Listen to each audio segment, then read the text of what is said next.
Bien le bonjour à tous. Aujourd'hui, nous allons voir comment j'ai réalisé une alimentation de laboratoire à partir d'une alimentation d'un ancien PC. Donc, voyons voir l'alimentation que j'ai retenue. Elle me semble assez récente. C'est une alimentation de 500 watts. Et bien sûr, il y a les habituelles sorties 3 volts 3, 5 volts, 12 volts. Alors tout d'abord, il est utile de s'assurer que l'alimentation fonctionne bien. Et comme vous le savez, pour ce type d'alimentation, il faut relier le fil vert, le PS on, à une masse pour que l'alimentation démarre.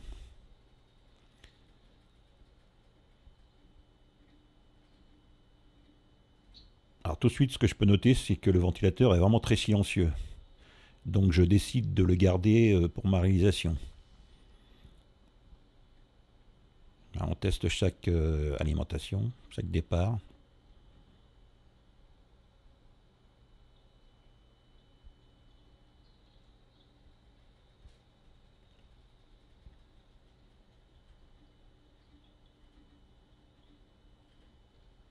Tout est OK, voyons la suite.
Alors attention, ceci est très important.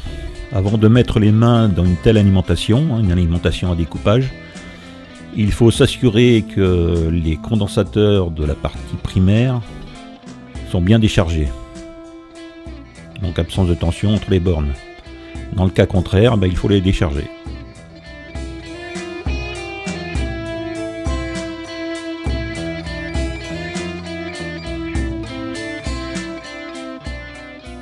Donc suppression du commutateur 110-230 volts qui ne sert plus à rien.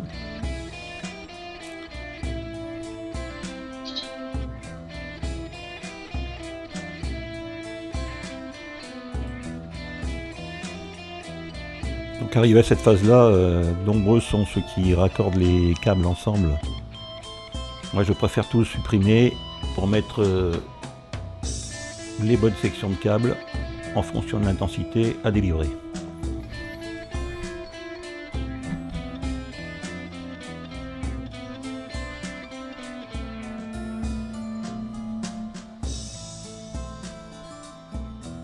Voilà, on commence à y voir plus clair. Le fil blanc ne nous sert pas non plus. Lors de l'inspection de la carte, je me suis aperçu qu'il y avait deux condensateurs chimiques qui commençaient à être fatigués avec le symptôme de gonflement. Je ne sais pas si on le voit bien sur la vidéo.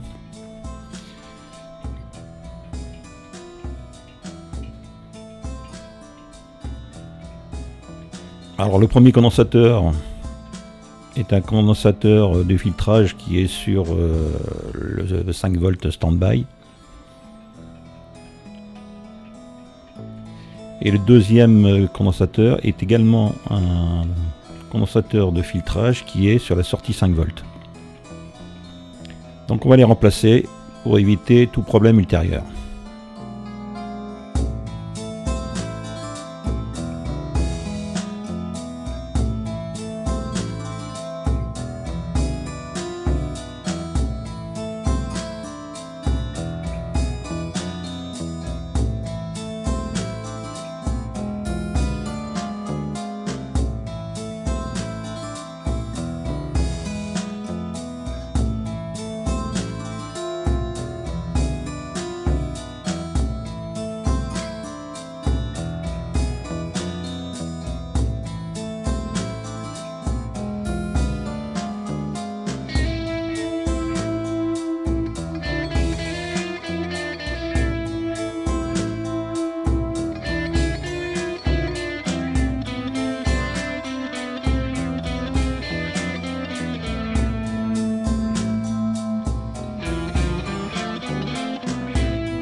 Comme un schéma vaut mieux qu'un long discours, voyons l'implantation de tous les éléments.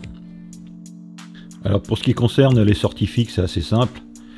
Il suffit de relier ces sorties au PCB de l'alimentation PC. En série, on ajoute des fusibles calibrés. Alors moi j'ai choisi des 3 ampères afin de protéger la charge. Alors on pourrait être tenté d'utiliser la sortie moins 12 volts avec le plus 12 volts pour faire une sortie 24 volts. Or sur ce type d'alimentation, l'intensité délivrée par la sortie moins 12 volts est assez limitée, hein, souvent inférieure à 1 ampère, donc c'est pas très intéressant. Au-delà des différentes tensions de sortie, on va garder un certain nombre de fils qui sortent de l'alimentation PC, à savoir le fil marron qui est le 3V3 Sense, le fil violet le 5V Standby, le fil gris le Power Good et le fil vert le Power On. Donc comme vous le savez sûrement, pour que ce type d'alimentation fonctionne, il lui faut en permanence une charge minimum. Pour qu'elle ne se mette pas en veille, on va créer une charge fictive grâce à une résistance. Si votre alimentation est assez ancienne, elle possède un fil blanc moins 5 volts. Dans ce cas, on utilise une résistance de 50 ohms 10 watts et on la relie au plus 5 volts. Ça va être mon cas. Si votre alimentation est plus récente, elle ne possède pas ce fil blanc. Donc dans ce cas-là, on utilise une résistance de 10 ohms, toujours 10 watts, c'est suffisant. On la relie au plus 12 volts. Le fil marron 3V3 Sense permet de maintenir la stabilité des sorties 3V3. Donc on doit relier ce fil marron à un fil orange. Si votre alimentation possède un fil rose plus 5V Sense, il faut le relier au plus 5 volts. Alors pour mettre en service notre alimentation, on va utiliser un interrupteur. Cet interrupteur va relier la masse au PS On.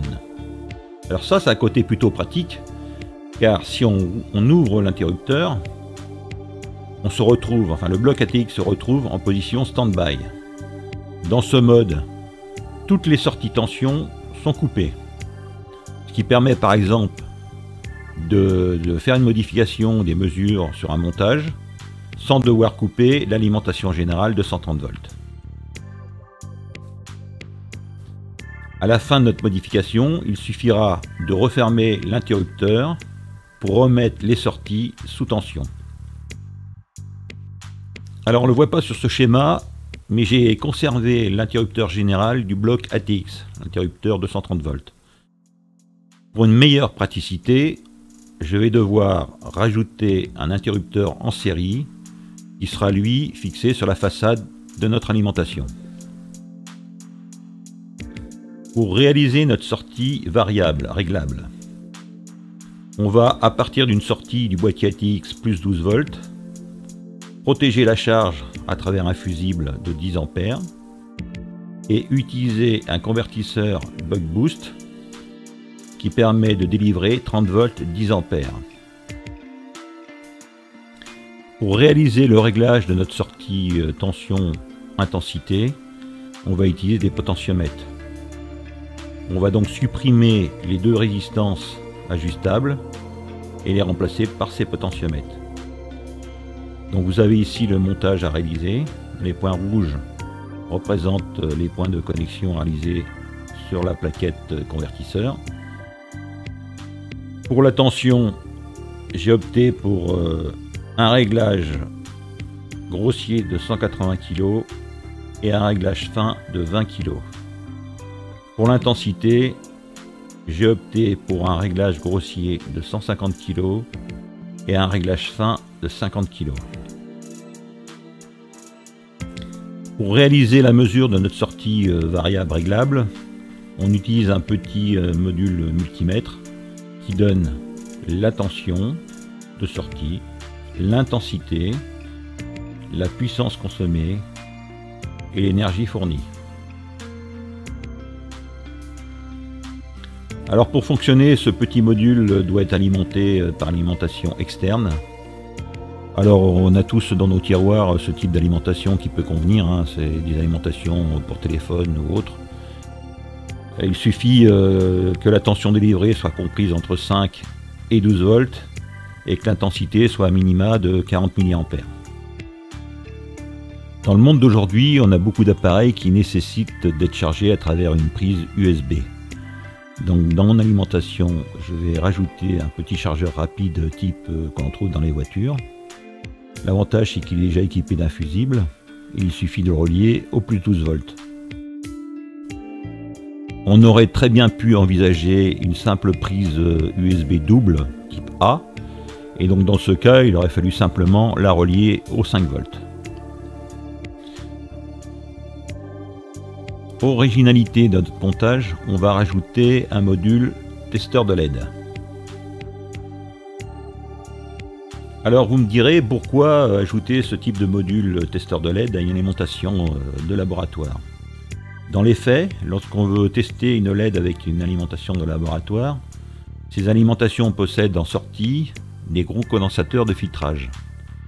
L'énergie contenue dans ces condensateurs est très supérieure à ce que peut supporter une LED, et donc la tester avec ce type d'alimentation, c'est assurément la détruire à chaque fois.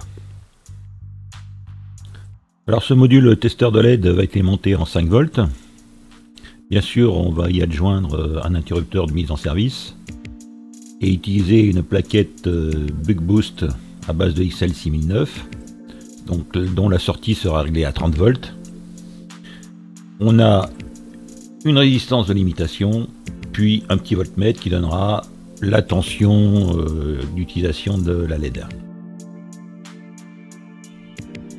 Alors j'attire votre attention sur le fait qu'en début de vidéo, vous allez voir une mini plaquette XL6009 de couleur bleue. Celle-ci m'a causé quelques soucis, donc j'ai dû la remplacer en cours de montage par une plaquette de couleur rouge. Dans l'absolu, les deux fonctionnent. Par contre, la grosse nouveauté, la modification importante à réaliser, c'est d'utiliser un voltmètre 3 fils. Au début, j'ai utilisé un voltmètre 2 fils, et celui-ci n'avait pas une tension suffisante lors des mesures, et donc n'affichait pas les valeurs. Donc, avec un voltmètre 3 fils, on a une alimentation ici, entre la masse et la sortie 5 volts après le switch, et donc on relie le fil de mesure qui est soit de couleur jaune ou de couleur blanc, donc à la sortie plus du testeur. Voilà, tout ça étant posé, nous allons maintenant attaquer le montage final. La face avant a été réalisée avec le logiciel Front Designer et elle est ensuite plastifiée.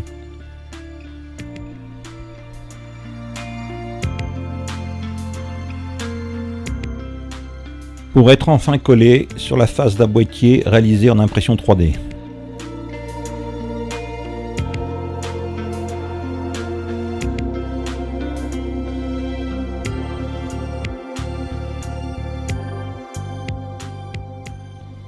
Il ne reste plus qu'à implanter tous les éléments sur cette même face avant.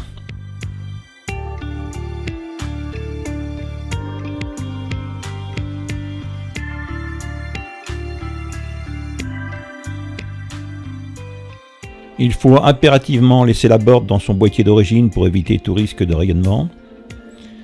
Et ce même boîtier a été fixé donc sur la face arrière du boîtier imprimé en 3D, et j'ai rajouté un fusible qui va protéger la sortie variable.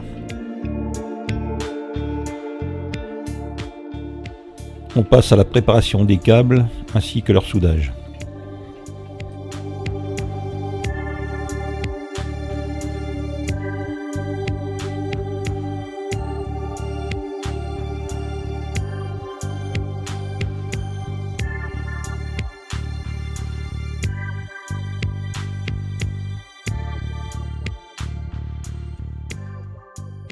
Les deux modules additionnels ainsi que la résistance de charge ont été fixés sur le côté du boîtier grâce à des entretoises. Le ventilateur a été inversé de sens afin que l'air circule donc de l'intérieur du boîtier et sort vers la face arrière.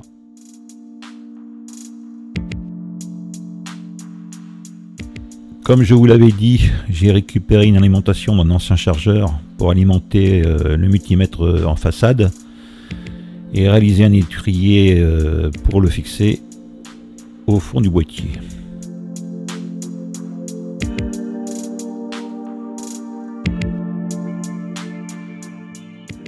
Voilà, le câblage est enfin terminé.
Et si cette vidéo vous a plu, n'hésitez pas.